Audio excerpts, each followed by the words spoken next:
The first time anyone noticed the river behaving strangely, the forest was wrapped in a kind of silence that didn't feel natural. Not the peaceful quiet of dawn or the muted hush before rainfall, but a silence that seemed to hold its breath, as if the entire valley was waiting for something to happen. The old maps called it Blackthorn River, though most locals simply referred to it as the Bend, a nondescript stretch of water that cut through miles of pine and rock with no historical significance, until the morning it returned something it shouldn't have. It was a tattered wallet, edges swollen from water, leather blistered, but the photograph inside somehow untouched. A young woman smiling at the camera, frozen in time. The date printed faintly on the back revealed something impossible: she had died 12 years earlier, swept away in a flash flood. Her belongings were never recovered. Search teams spent weeks combing through every possible corridor the water could have carried them to, and yet nothing surfaced. Not then. Not for more than a decade. But here it was, resting gently on the bank as though someone had placed it there deliberately. No mud embedded in the seams. No algae staining the surface. It looked freshly lost, as if it had touched the water only minutes before. That was the beginning. Over the next 6 months, more items appeared. A left shoe with the laces still tied. A silver bracelet engraved with initials from a missing persons report in 1997. A rusted compass belonging to a man whose body was found miles away, but whose personal effects were never retrieved. Each discovery brought a deepening unease that spread through the small logging towns nearby. People whispered about it in grocery stores, in bars, in church basements after Sunday service. They didn't share theories, just fear. Because the river wasn't returning random debris. It was returning stories. Endings. Losses that had long been laid to rest. This wasn't the kind of place that entertained legends or ghost tales. The locals were practical people, hunters, farmers, truck drivers, men and women who learned early in life that nature could not be negotiated with. But even they couldn't explain why no living person ever seemed to reclaim anything from the water. The river didn't offer back items from hikers who accidentally dropped a water bottle, or fishermen who lost gear. It didn't return wallets from tourists or sunglasses swept away by strong currents. Instead, it chose, selectively, precisely, only those connected to death. And it did so quietly, without any sign of disturbance. No flooding. No shifting sediment. No reason for these objects to suddenly reappear after decades of stillness. One evening, around dusk, a group of teenagers claimed they saw the river moving upstream. Not the surface current, but something darker moving beneath it, like a shadow traveling against the natural flow. Their story was dismissed as imagination, or the result of too much cheap beer. Yet the rumor persisted, growing into a kind of myth that parents used to scare their children into staying away. Still, curiosity lingered. Because if the river was returning things, what else had it kept? The unsettling truth came to a head when, on an unusually foggy morning, a forest ranger named Elias Carter found something half-submerged near a fallen cedar. A necklace. Simple, silver, the kind worn every day rather than for special occasions. He picked it up, wiped off the moisture, and froze. He recognized it immediately, but not because it belonged to a recent missing person. No. He recognized it because he'd attended the funeral of its owner 19 years earlier. And that was when the question first emerged, quietly, brutally, shaping itself into a fear that would define every investigation that followed: if the river gives back what's gone, why does it never return anything from those still living? No one had an answer. But the unease deepened when, the next week, an object appeared that didn't match the pattern. It hadn't belonged to anyone known. It hadn't been weathered. It wasn't old. It was a simple brass key. And the chilling part? No one in town had died recently enough to own it. The river had returned something, but for the first time, it wasn't tied to a confirmed death. It was tied to someone whose body had never been found. And with that, the river's mystery shifted from strange to threatening, a warning no one yet understood. Harold Pike never intended to become part of the river's story. If anything, he spent most of his life trying to avoid attention. He was one of those men who blended into the background even when he stood in the center of a room, soft-spoken, broad-shouldered from years of manual labor, with a face weathered not by age but by solitude. People in town knew him only as Old Pike, the fisherman who preferred the company of water over people. But what they didn't know was that Harold carried a secret heavier than any catch he ever pulled from the river. In the autumn of 1983, Harold was 34 and spending the morning by the riverbend, the same place he had fished every week since he was a teenager. The fog was thick that day, clinging to the water like a second skin. What he remembered most was the stillness, how not a single bird called, how the breeze felt muted, how even the ripples on the river seemed hesitant. He cast his line, sat on the usual fallen log, and waited. Then something shifted. At first, he thought it was a trick of the fog, a shape forming where nothing should be. He squinted, leaning forward, eyes straining against the gray curtain. The outline sharpened. A human silhouette. Someone standing waist-deep in the river, completely motionless, facing away from him. Harold stood up so quickly he dropped his fishing rod. His heart hammered, and he called out, "Hey! You all right in there?" No answer. The figure didn't even flinch. All he could see was its stillness, unnatural, unsettling, like a photograph placed in the wrong environment. He stepped closer to the bank, cupping his hands around his mouth. "Hey! Sir! Ma'am! You need help." The silhouette slowly turned its head. Harold's breath caught in his throat. No features. None he could make out through the fog. Just the faint impression of a face-shaped void turning toward him. For a moment Harold would replay in his mind for the next 4 decades, he felt the river watching him, not the figure. As if the water itself had shifted its attention. Then he blinked. In that blink, less than a second, the figure vanished. Not walked away, not dissolved into mist. Gone. The water was calm. Untouched. Empty. Harold stumbled backward, nearly falling over the log, shaking so violently he could barely stand. He waited, terrified the figure might reappear, or worse, come toward him. But nothing moved. The woods remained silent, the fog thick, the river unnervingly calm. He didn't tell anyone. Who would believe him? A solitary fisherman claiming the river had produced a phantom? He already lived on the outskirts of community life, rumors of madness would only push him further into isolation. So he forced himself to bury it, shoved the memory down deep, convincing himself exhaustion or fog distortion had played tricks on his mind. Weeks passed. Then months. Then years. But every time Harold returned to the river, and he couldn't stop himself from returning, he felt watched. Not by eyes, but by presence. Something in the water felt aware of him. As if it were waiting. As if it remembered. The sightings of returned items began slowly in the late 80s. A glove. A belt. A hairpin. All disconnected. All written off as coincidences. But Harold knew they weren't. He didn't recognize the items, but he recognized the feeling, the same heavy silence that clung to the river the morning he saw the silhouette. He aged, grew quieter, withdrew from the occasional conversations he used to tolerate. He rarely spoke unless spoken to, and even then his answers were short. Locals assumed loneliness hardened him. They weren't entirely wrong, but Harold's loneliness wasn't from lack of company. It was from carrying a truth he never dared share.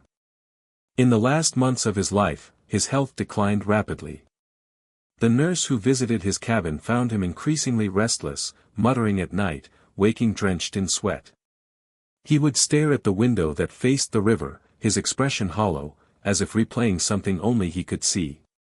When he knew he didn't have long, he pulled out an old leather-bound journal, cracked, brittle, pages yellowed by time. Inside, he wrote only 3 entries. The final one contained a single line, "The river knows who isn't here anymore." The nurse discovered the journal after his death, tucked under his pillow. She delivered it to the sheriff, uncertain whether it meant anything or was simply the ramblings of a dying man. The sheriff never contacted Harold's family, he didn't have any left, but the journal stayed in the evidence room, forgotten, collecting dust. No one connected it to the objects that would appear decades later.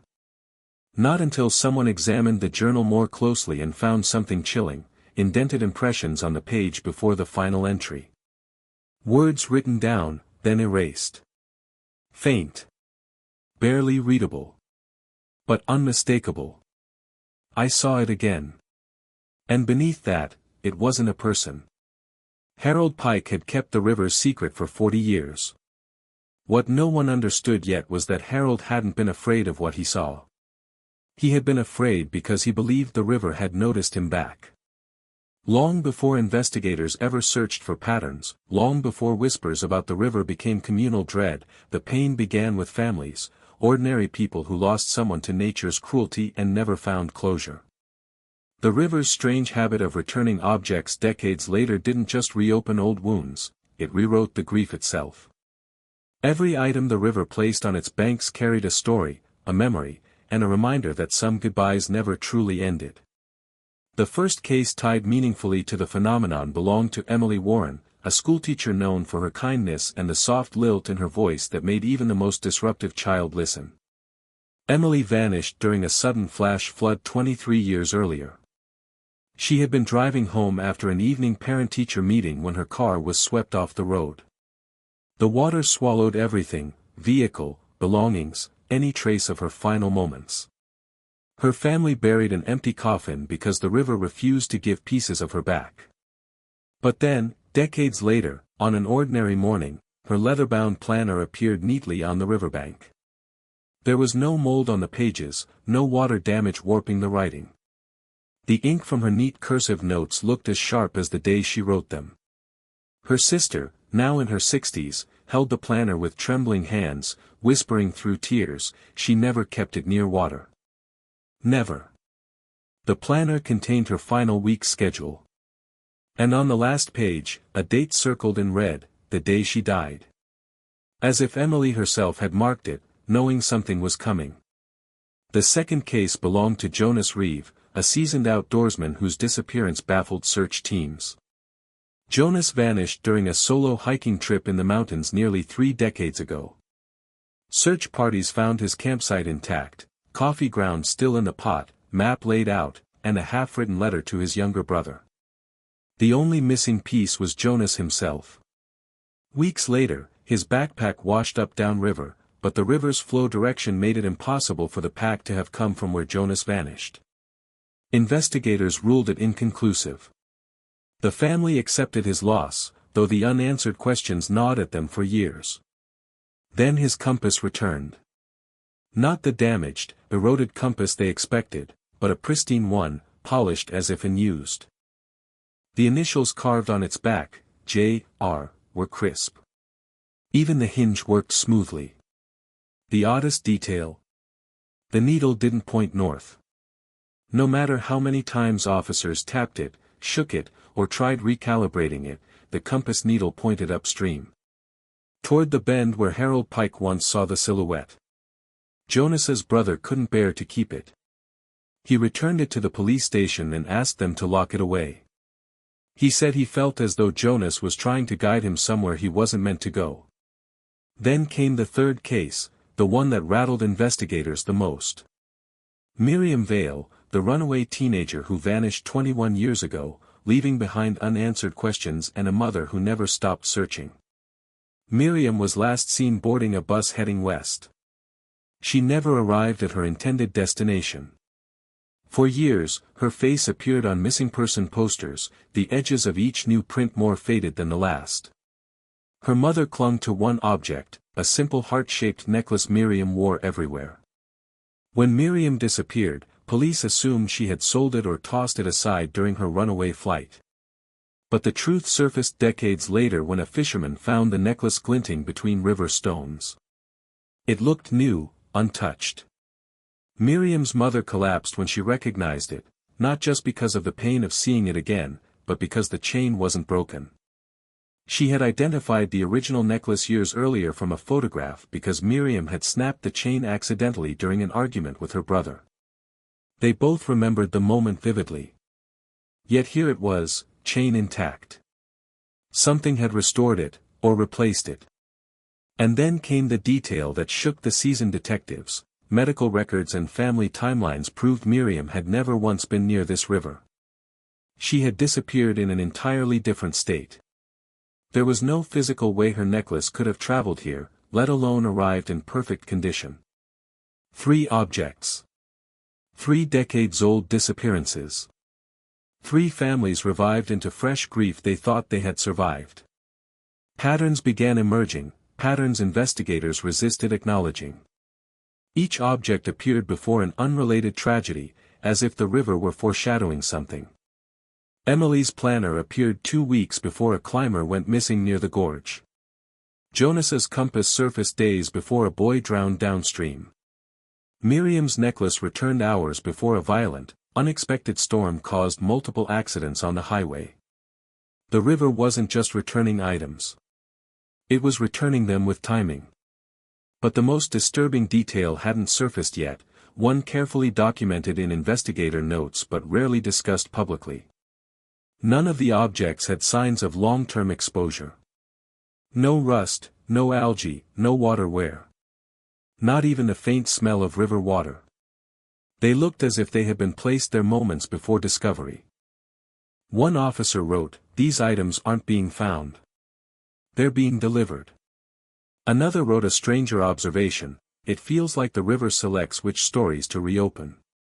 Families found themselves reliving memories they weren't ready to face. Some felt gratitude. Some felt terror. And some refused to believe the items were real at all, convinced someone was planting them. But one truth settled uneasily over the community, a truth none of them wanted to say out loud: if the river could return pieces of the dead, what was stopping it from deciding who or what it returned next? And worse, why these 3? Why now? The questions grew heavier as more items surfaced, but the river remained indifferent, continuing its quiet offerings while never giving any sign of stopping.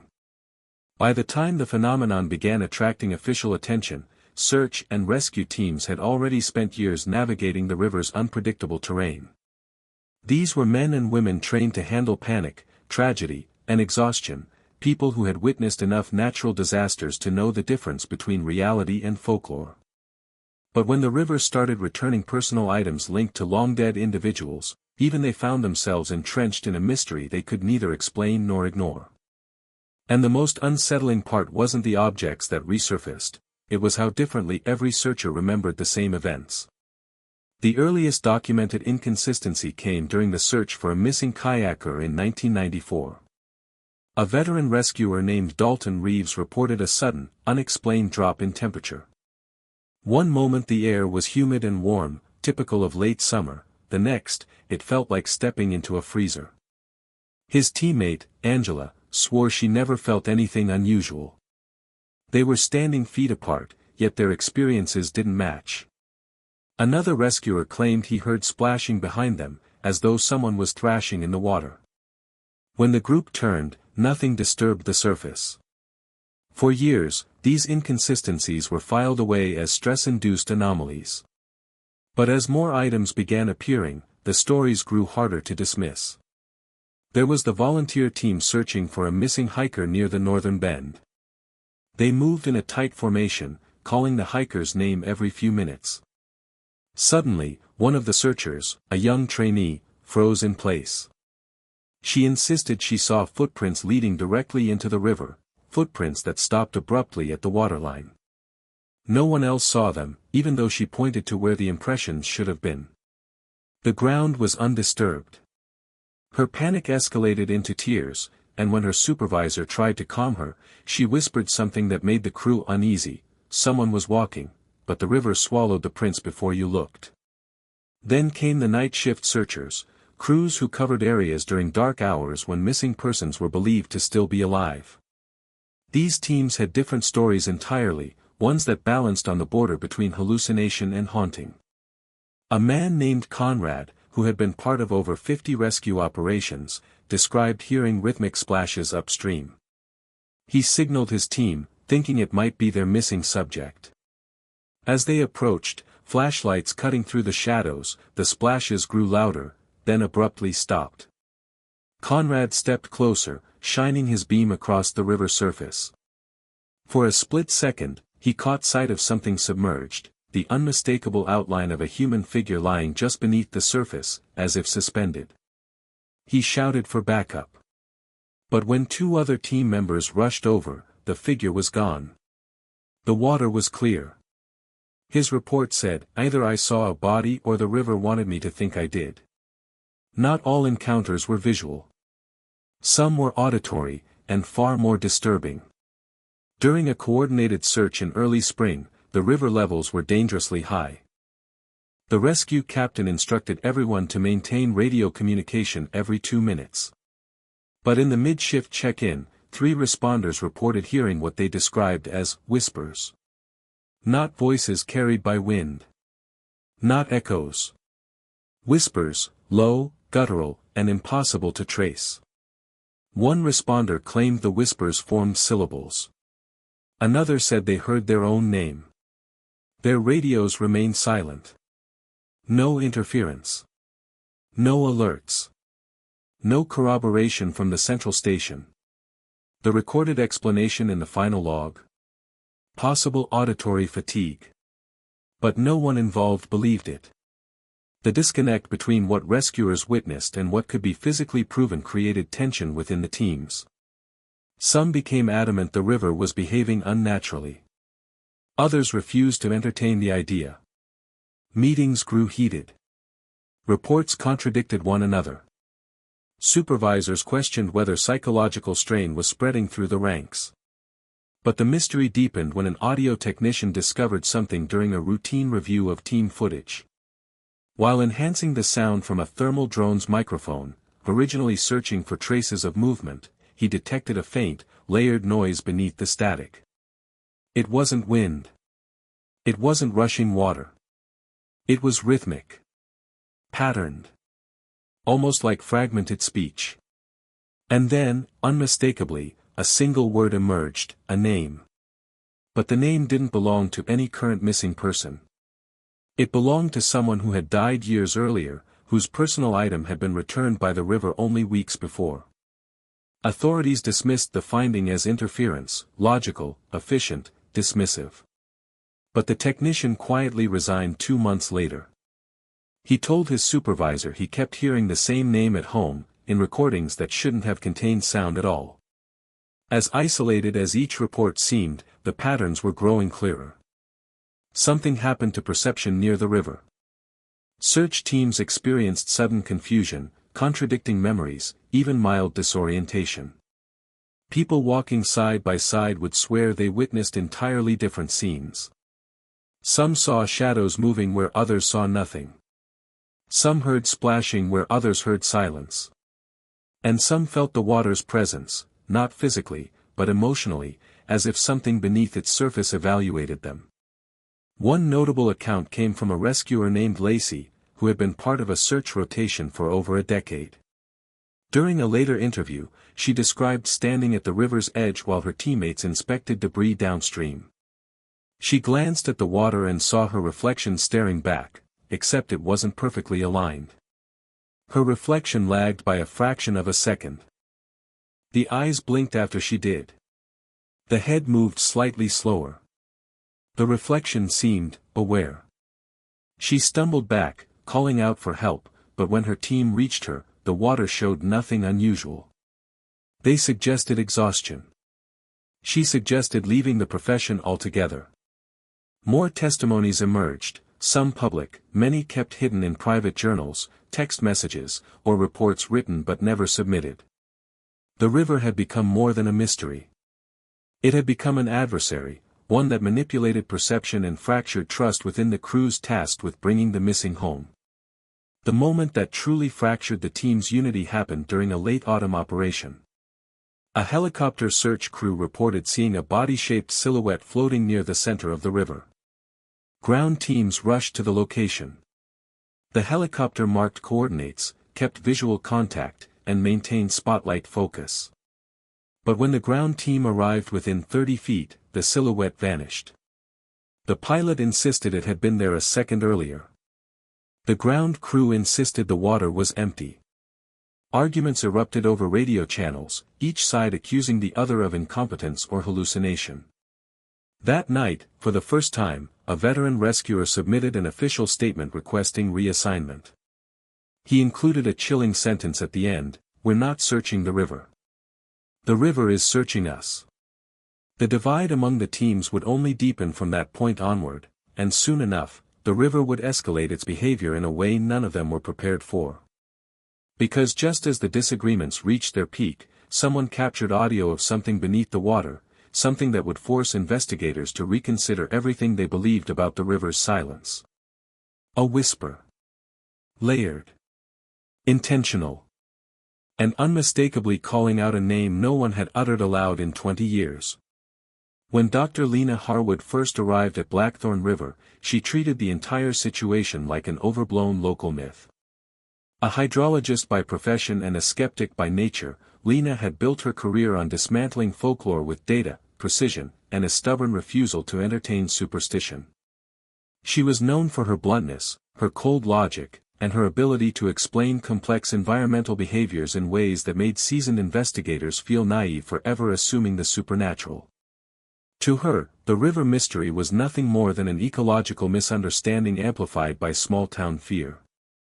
Lena set up her equipment on the first morning: water flow sensors, turbidity meters, sediment traps, and a weathered notebook she had used for 2 decades. The locals watched from a distance, whispering to one another. She ignored them. What she didn't ignore was the feeling that the ground beneath her boots felt strangely hollow, as if something deep under the soil pulsed faintly. She dismissed it as nerves from the long drive. Her initial research focused on disproving the idea that the river could return objects against the current. She studied the flow pattern, carefully charting how the water moved around natural bends.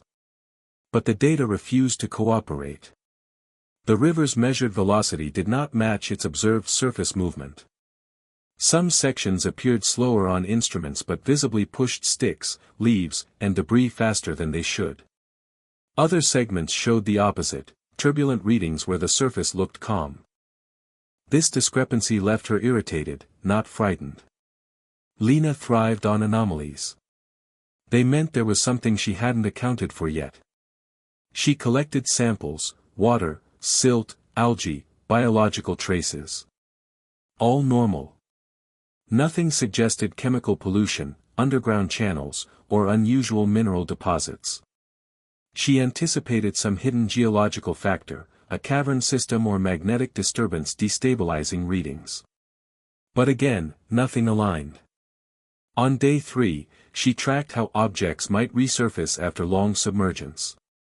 Using simulation models and topographic data, she predicted where older debris should drift during seasonal shifts. Yet the projected resurfacing zones didn't match any known discovery sites. Items should have collected downstream, tangled in roots or wedged between stones. Instead, everything returned to the same small stretch, the same bend Harold Pike had spent his life avoiding after the Silhouette incident. The river was too precise. That precision bothered her. Her irritation soon turned into curiosity, then into a growing unease she reluctantly acknowledged. She began testing something unconventional. She placed a waterproof GPS tag inside a small metal container, sealed it, and gently lowered it into the river. The moment it submerged, the signal glitched. Not weakened, glitched. It bounced erratically, showing impossible coordinates before stabilizing miles upstream for a split second and then cutting off entirely. She tried again with a second device. Same result. The river swallowed signals. Lena noted it but didn't show concern. Electromagnetic interference, she told local officials. Probably minerals in the bedrock. But she didn't believe her own explanation. Later that night, she sat alone with her equipment spread across the cabin table. She reviewed the GPS logs repeatedly. The upstream coordinate caught her eye, a location she had checked earlier that week. A shallow, stagnant pool. Nothing unusual, nothing deep enough to hide a subchannel. Yet the GPS indicated movement. Directional, intentional movement. She pushed her chair back, rubbing her temples. She had debunked ghost lights, cursed lakes, phantom tides, all through science. But Blackthorn River was refusing classification. Each answer she formed cracked open two more questions. Still, she pressed on. Her breakthrough, or breakdown, began on her 6th day. She collected soil from the riverbank for erosion analysis. When comparing the samples from different decades-old discovery sites, she expected chemical differences that explained object preservation. Instead, the samples seemed too similar, almost identical, as if the soil hadn't aged naturally. It was as though the river returned items that hadn't actually been in the river long. That meant someone was planting them. Or something. Before she could follow that thought, she noticed a glint near the bank. Something metallic, half buried beneath damp roots. Assuming it was recent debris, she crouched and pulled it out. A dog tag. Old, rusted at the edges, letters faint but legible, Harwood, T.W. Lena's blood ran cold. Her uncle, Thomas Warren Harwood, had drowned decades before she was born. His body was recovered downstream, but the family had never found his dog tag. Lena had grown up hearing the story during reunions, the tragic accident, the search effort, the unanswered questions. She kept a framed photo of him on her childhood dresser. He had died more than 30 years ago. He'd never been anywhere near Blackthorn River. Her hands trembled as she turned the tag over. A strange chill crept up her arms, but the metal itself felt warm. For the first time in her career, her rationality began to crack. This was not coincidence. Not drift. Not erosion. This was personal. She dropped the tag onto her table and stepped back, breath shallow, trying to steady her thoughts. Her entire life had been shaped by science, by evidence, by logic. Yet here was proof that defied every element of her training. She stayed awake late into the night, replaying each anomaly she had brushed aside. The inconsistent flow readings. The GPS distortions. The uniform soil samples. The returned items that never aged. The way the water seemed aware of disturbances not recorded by instruments. And the tag, her uncle's tag. Her notebook from that night contained frantic, narrowing handwriting, words written and scratched out repeatedly. But one line remained untouched: the river is not behaving hydrologically. It is behaving selectively. She didn't want to say it, not even to herself, but part of her knew, the river wasn't storing physical objects. It was storing something else, patterns, memories, imprints. Something that reacted when disturbed. Something that returned what should have stayed lost. Her final experiment, recorded at dawn the next morning, showed how deeply the river had shaken her logic. She tied a bright red ribbon to a stone, dropped it into the bend, and watched the ripples expand. She knew exactly where it should travel. Her data projected the path perfectly. It vanished within seconds. As if something pulled it straight down. Not drifted. Not carried away. Taken. Lena stumbled back from the shore, the unnerving realization setting in that she was no longer studying the river. She was provoking it. That night, she packed her equipment and left town abruptly. Locals assumed she had debunked the entire phenomenon and moved on. But weeks later, a ranger found her abandoned notebook in the woods, pages wind-scattered, ink smeared by rain. One entry stood out, the words pressed deep enough to scar the paper: "It knows what we've forgotten." Long before science tried to measure the river, before investigators took photographs and rescuers wrote conflicting reports, the land already held a memory of what Blackthorn River truly was: or what people believed it was. Every region has its myths, but the folklore surrounding this river was different. It was quiet, private, spoken only when necessary. The stories weren't shared to entertain. They were shared to warn. The earliest traces of the river's legend came from indigenous accounts, passed down through fragmented oral traditions. These weren't tales of monsters or curses, they were stories of caution, woven around the idea that some waters did not flow through the land but through time. Tribes avoided camping near the bend, leaving markers carved into trees not to guide but to deter. One translated line, preserved in an anthropologist's notebook from the early 1900s, read, "The river keeps what we lose. It returns only what is finished." Those words lingered in Lena Harwood's mind when she later reviewed archived material, but they had existed in dusty university drawers for decades before her. The tribes themselves had long been displaced from the region, their stories left behind like echoes no one wanted to hear. When settlers arrived in the 1800s, they treated the river as a resource: water, fish, transport. But even then, strange rumors circulated. Farmers complained that clothes pinned to dry near the banks disappeared overnight and reappeared days later miles away. Logging crews spoke of tools left at camp turning up downstream in near-perfect condition despite heavy rainfall. No one connected these events to anything supernatural, they chalked it up to mishaps or mischievous animals. But one set of entries stood out, hand-scribbled notes from a preacher named Elias Rockford in 1912. He had come to the region to convert settlers and tribes alike, but instead found himself documenting unusual behavior around the river. His journal contained rambling passages, biblical metaphors, and a fear he tried desperately to frame as faith. His most unsettling entry described a wedding scheduled for midsummer. The bride, a young woman named Eleanor Hensley, was known for her gentle nature and unwavering devotion. On the day before the ceremony, she lost her wedding ring during a walk near the river.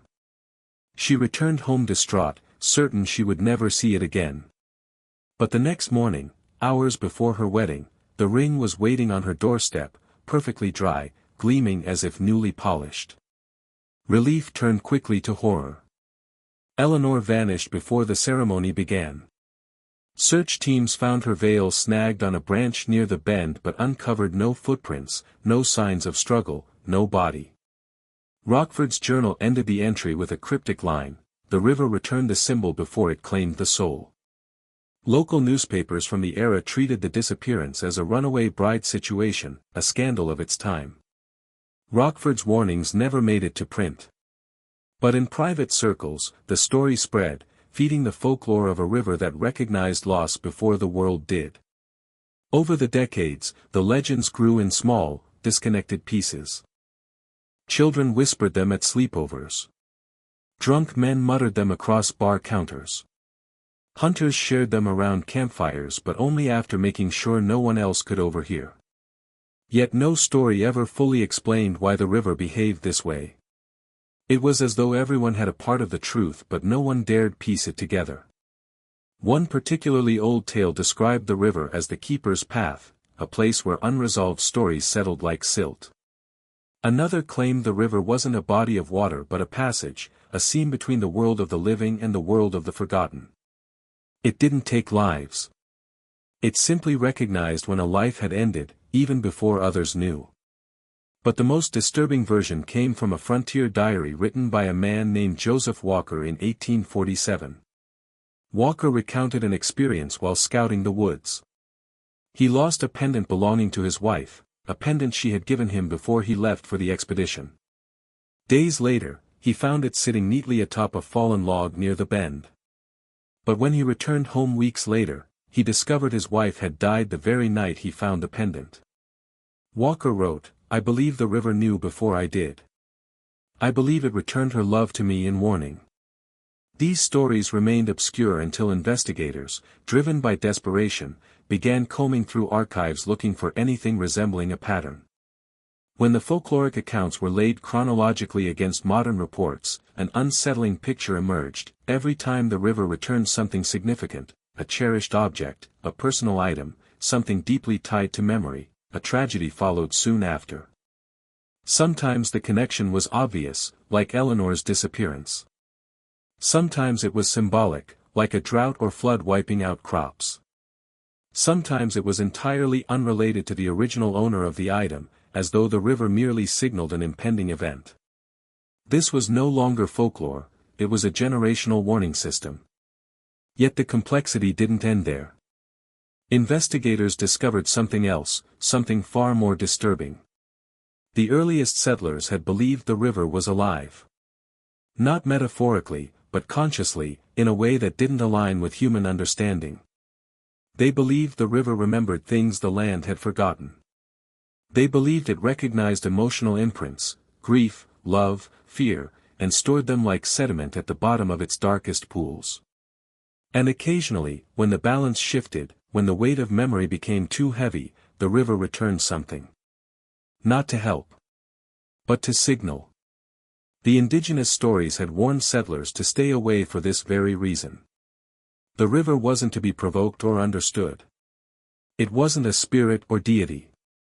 It was a keeper, a silent archivist of unresolved endings. Modern researchers dismissed these tales, but they couldn't ignore the uncanny accuracy of their timing. The river returned items in waves, periods of silence followed by sudden clusters of discoveries. And each cluster seemed to precede a significant disappearance, accident, or death. When Lena Harwood found her uncle's dog tag, she unknowingly reignited an old fear, one that the tribe elders once described as the river waking up. And as investigators dug deeper into the folklore, they found a verse repeated across multiple cultures, multiple time periods, multiple belief systems: when the river remembers too much, it gives back the past before it takes from the present. The old stories had been warnings. Warnings that no one in the modern world had taken seriously. But they should have.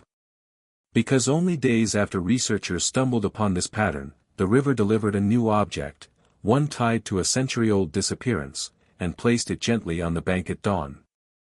The timing couldn't have been worse. Something terrible was about to happen. And the river had warned them the only way it knew how. By returning what had once been lost. Detective Samuel Kraus had always believed every mystery had a human solution. In his 20-year career, he had seen every variation of tragedy, deception, and cruelty that people were capable of. To him, the unexplained was simply the unexplored, an equation missing variables, not a phenomenon breaking the laws of nature. When he was assigned to examine the strange pattern of returned items along Blackthorn River in the early 2000s, he approached it with the cold confidence of a man who didn't believe in coincidences or curses. He believed in culprits. Samuel wasn't well liked among his peers. He was obsessive, rigid, and famously uncompromising. But he got results. That's what mattered. And when reports began surfacing about the river returning personal items belonging to long-deceased individuals, the sheriff's department needed someone who wouldn't be swayed by superstition or panic.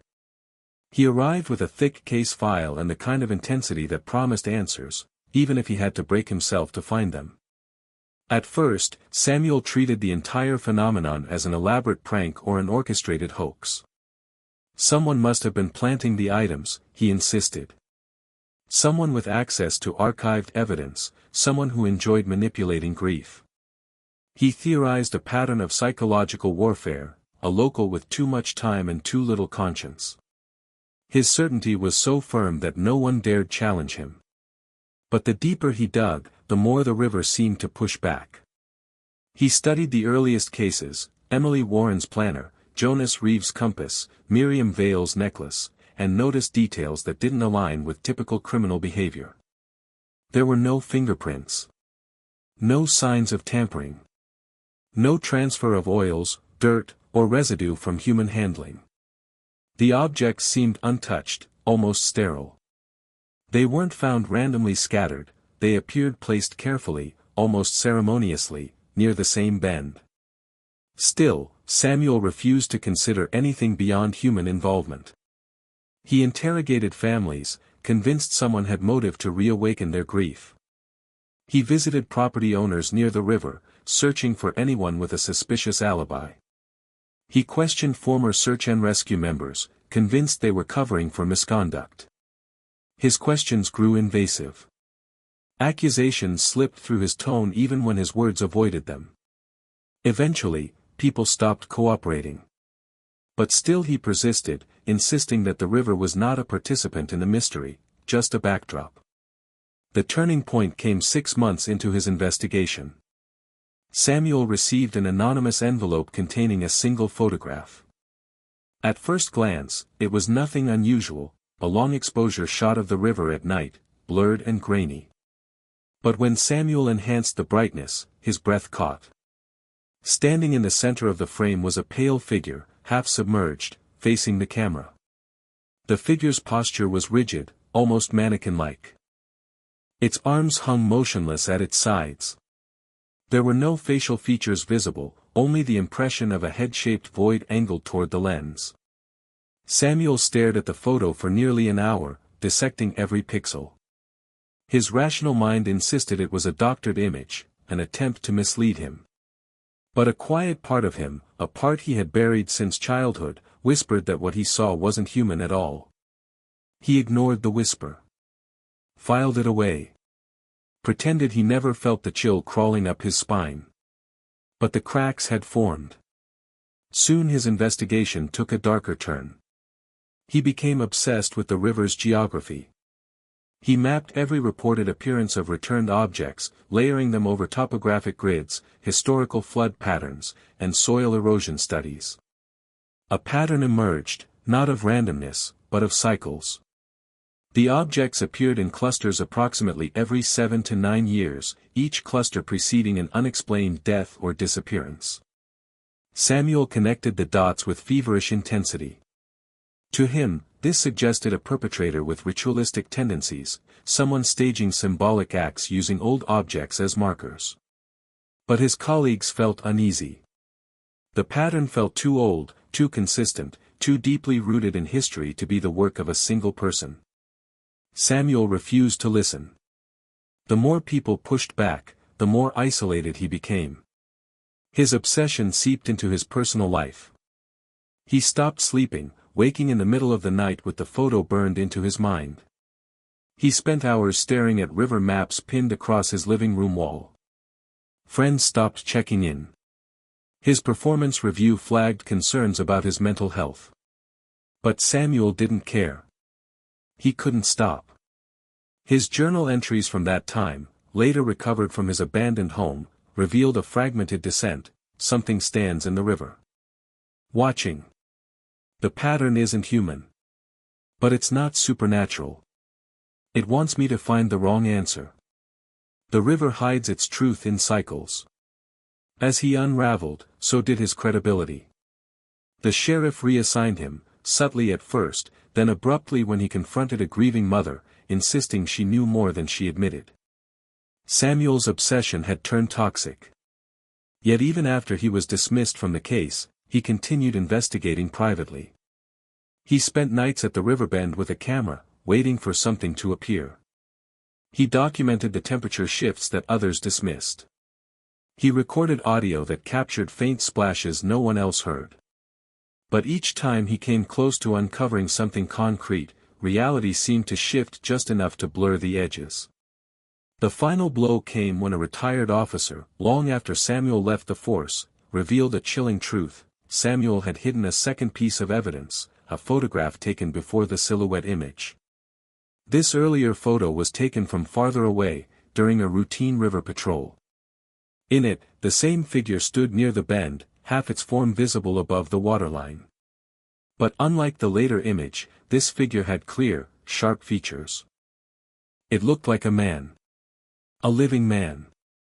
Except no one matching his description had ever been reported missing, dead, or seen in the area. Samuel hid the photo. Not to protect a suspect, but because he feared what it implied, that the river wasn't simply returning objects but shaping illusions. Revealing what it wanted. Concealing what it chose. His private note suggested he no longer trusted his own senses. It let me see a man. Then it let me see a thing that wasn't a man. Both cannot be true. The river chooses truth. Eventually, Samuel abandoned the investigation altogether. His final days on the case were marked by paranoia and exhaustion. He believed the river was taunting him, that every object left on the bank, every shadow reflected on the water's surface, was designed specifically to mislead him. In the end, Samuel Kraus didn't solve the mystery. He became another piece of it. He retired early, vanished from public life, and left behind only notebooks filled with questions he had once sworn he would answer. In one of the last entries ever found, written in shaky handwriting, he confessed the truth he had fought hardest to deny: I connected the wrong dots. The river didn't mislead me. It revealed only what I was able to understand. The pages ended there. No one knows what became of Samuel Kraus. Some say he moved away. Some think he succumbed to his obsession. But those who worked closely with him quietly believe something else, that the river doesn't just return what is lost, sometimes, it collects the people who search too deeply. For years, the river had been subtle in its warnings: a planter here, a necklace there, a compass placed quietly on the bank like an offering from an unseen hand. But nothing prepared the town, the investigators, or even the skeptics for the night when Blackthorn River abandoned subtlety entirely. A single storm, one violent collapse of nature, transformed a mysterious phenomenon into a full-blown crisis that shattered every remaining illusion about what the river was capable of. It began with thunder that didn't sound like thunder. Residents later described it as something deeper, heavier, like the ground itself groaning under the weight of something ancient awakening. The sky darkened too fast for a normal storm, as if night had decided to arrive hours early. Clouds twisted into a spiral formation, and for the first time in recorded history, lightning struck the same patch of water 3 times in a perfect vertical line. Search and rescue teams stood by at the ready, radio towers flickering from interference that no one could trace. The river swelled so violently that several docks snapped free, spinning downstream like broken bones. Trees bowed as if being pushed from above. Even the animals, birds, deer, stray dogs, fled inland, leaving the riverside eerily vacant. By midnight, the storm reached its peak. And then, as abruptly as it had come, it stopped. No tapering, no gradual calming. Just silence. A silence so unnerving that even seasoned rangers hesitated before stepping outside. When they finally walked toward the riverbank, flashlights trembling in their hands, the breath left their lungs in unison. Dozens, maybe hundreds, of personal items covered the mud like a mosaic of forgotten lives. Wallets, watches, belts, wedding rings, earrings, journals, shoes, torn photographs, rusted keys, children's toys, pocket knives, lockets, spanning multiple generations, eras, and tragedies. The riverbank looked like a museum of the dead. A scattered graveyard of memories. Some items were old, relics of disappearances dating back more than a century. But others looked impossibly pristine. One rescuer lifted a wool glove that should have disintegrated after decades underwater. It was dry. Untouched. As if placed there moments ago. Families arrived moments later, called by terrified neighbors who didn't know whether to run or pray. People fell to their knees as they recognized objects they never expected to see again. A man crumbled when he found his son's baseball glove, lost in a drowning accident 10 years before. A woman screamed when she saw her husband's wedding band, which had vanished the night he drove into a ravine. Another family silently wept over a charm bracelet belonging to a daughter whose case went cold 23 years earlier. But not all reactions were sorrowful. Some were fearful. Deeply fearful. Because the objects were too intact. Too clean. Too preserved. It was as if the river had kept them suspended in time. Investigators arrived in waves, stepping carefully around the debris field, documenting every item with cameras and evidence markers. Their expressions shifted from curiosity to horror as they noted the impossible condition of the objects. No river scarring. No algae bloom. No rust patterns consistent with prolonged submersion. Even paper seemed unnaturally resistant to decay. One forensic expert muttered, "These don't look recovered, they look delivered." But the most disturbing discovery came from a child. A little girl in a striped yellow raincoat wandered toward a half-buried metal object peeking out from the mud. Her mother called after her, but the girl had already crouched down, brushing dirt away with her tiny fingers. She lifted the object, a key attached to a fob with a laminated emergency contact card. One detective rushed over, kneeled beside the girl, and gently took the fob from her hand. His face drained of color as he read the name. The key belonged to someone who had died only 2 days earlier. A man whose death had not been made public. A man whose body had not even been released to his family yet. A man whose belongings were still sealed in a forensic lab. The river should not have known. No one outside law enforcement should have known. Yet here it was, returned, polished, placed neatly for a child to find. News spread quickly across the bank. Families gasped. Officers whispered urgently among themselves. Someone cried out that the river was predicting deaths again. Someone else swore this meant another tragedy was coming. Fear rippled through the crowd like a silent contagion. But the nightmare wasn't over. Within hours of daybreak, investigators noticed something chilling: the distribution of the objects wasn't random. They formed a pattern, a curved line mirroring the river's natural bend, as though the current had shaped not just what was returned but how it was arranged. Some items were grouped by era. Some by material.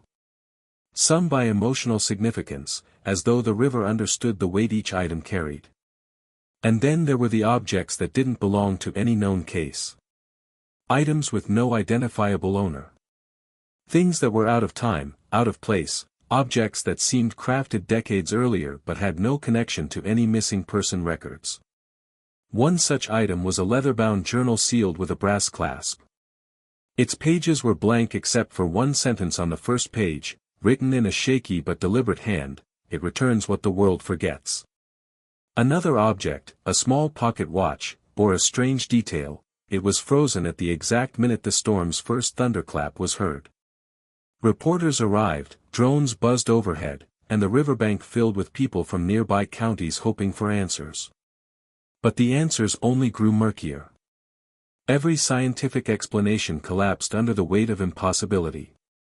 The river should not have been able to preserve these items. Should not have been able to deliver them in such quantity. Should not have been aware of recent deaths. Unless something else was at play.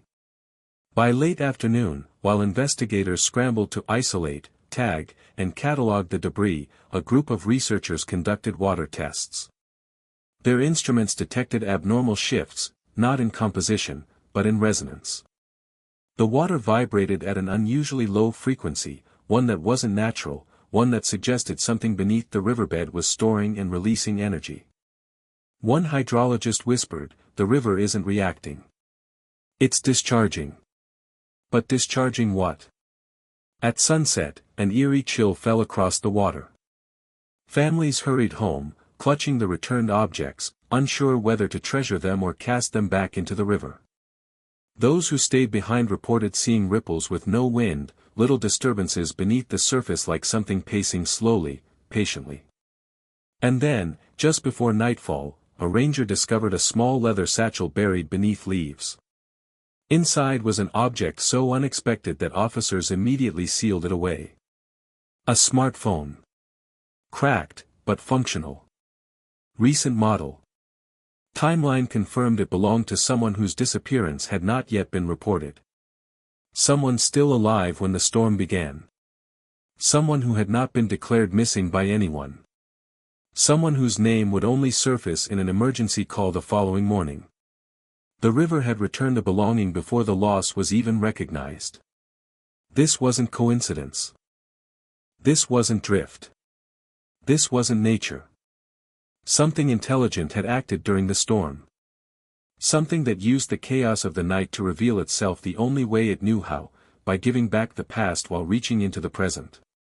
And everyone who witnessed the aftermath felt the same unspoken dread: if the river could return everything at once, what would it take next? For years, Blackthorn River had confined itself to the past, returning objects tied to people long dead, long mourned, long buried in memory. But after the night of the great storm, something shifted. The river no longer felt like a passive keeper of forgotten stories. It felt aware, responsive, watching. And the town realized too late that the river had crossed an unseen boundary. For the first time, it set its sights on someone still very much alive. Her name was Casey Llewellyn, a journalist with a stubborn streak and a curiosity that had gotten her into trouble more times than she cared to admit. Casey wasn't from Blackthorn, which made her boldness even more dangerous. Unlike the locals, she didn't grow up hearing the river's warnings.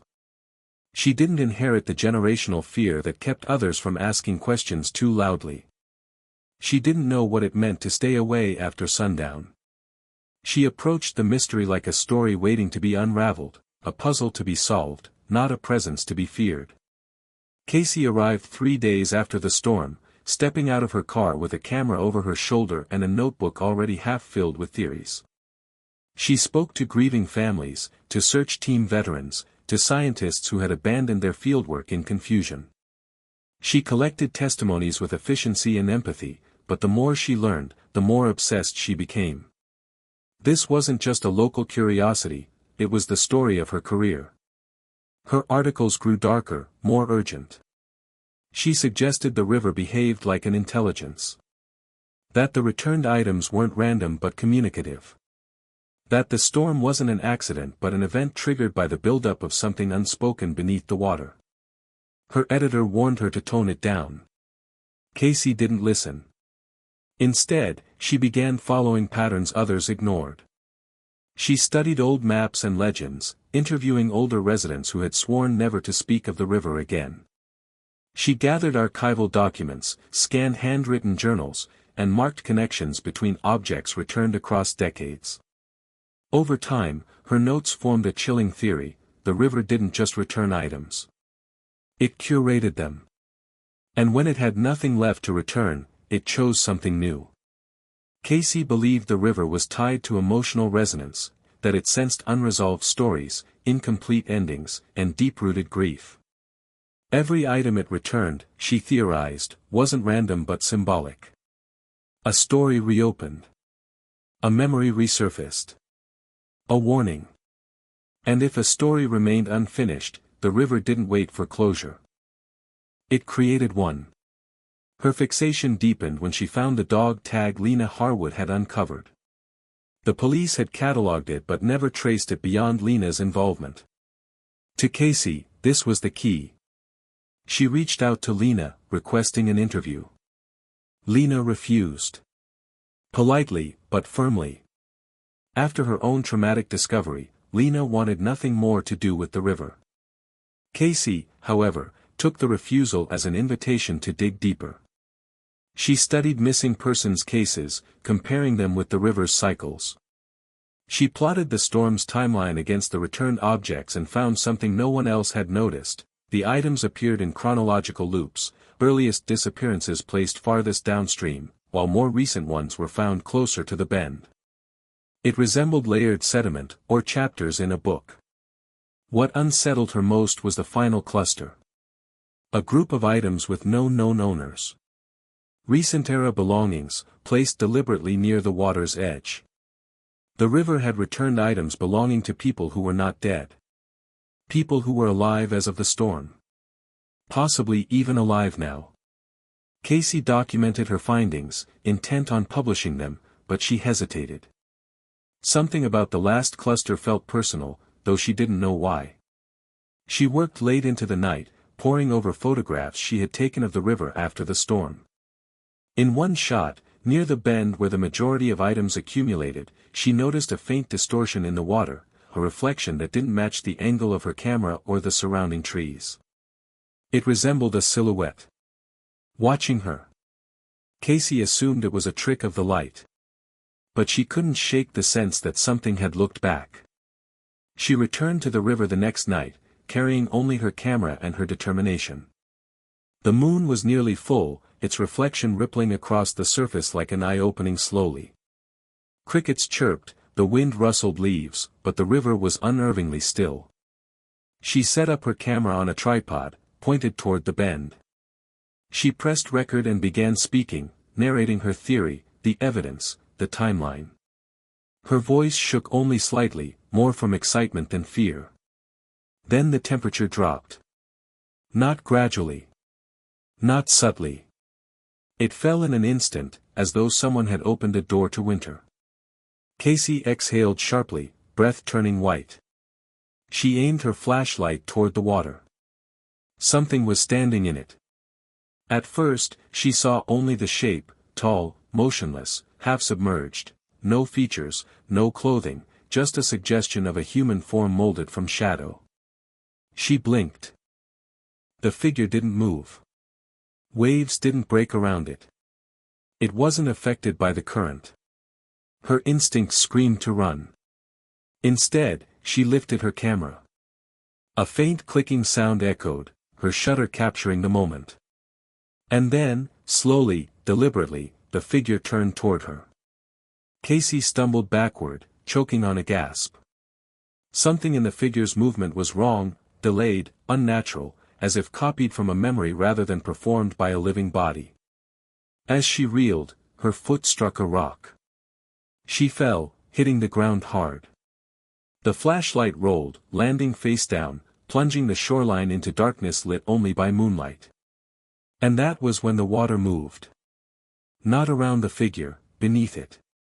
Ripples spiraled outward in perfect rings, each pulse synchronized with a faint hum that vibrated through the ground. Casey scrambled backward, eyes fixed on the water as the figure began to dissolve, not disappear, but unravel, its outline bending and distorting like a reflection shaken by someone unseen. A hand emerged from the river behind her. In the final frame of Casey's recovered footage, just before the lens cracked, a pale hand, unmistakably human, rose from the dark water at her back. Forensic analysts later compared the hand shape to known prints. The chilling conclusion? The hand belonged to Casey herself. Not someone mimicking her. Her own hand. The next morning, hikers found her camera resting neatly on a rock near the bend. Dry. Undamaged except for the cracked lens. The tripod lay folded beside it. No footprints. No signs of struggle. No Casey. She had vanished. Erased from the landscape as though the river had claimed her. Residents whispered that the river had warned them through the storm's mass return. It had been shedding its past to make room for a new story, one it would now keep. Casey's disappearance became the first confirmed modern case of the river taking someone who hadn't died naturally, someone it shouldn't have had any connection to. And her camera's final image, the ghostly hand reaching up, left everyone with a haunting question: if the river could mimic the living, did it already know who it would take next? Investigators began piecing together a chilling possibility: the river wasn't cursed, haunted, or manipulated, it was responsive. It behaved like a consciousness built from centuries of unresolved tragedies, returning items not to comfort but to balance something no one fully understood. Scientists proposed geological memory, while others whispered about a grieving landscape echoing human loss. But the most unsettling theory emerged from Casey's notes: when the river runs out of endings to return, it creates new ones. And the latest object it returned was time-stamped yesterday, still warm to the touch.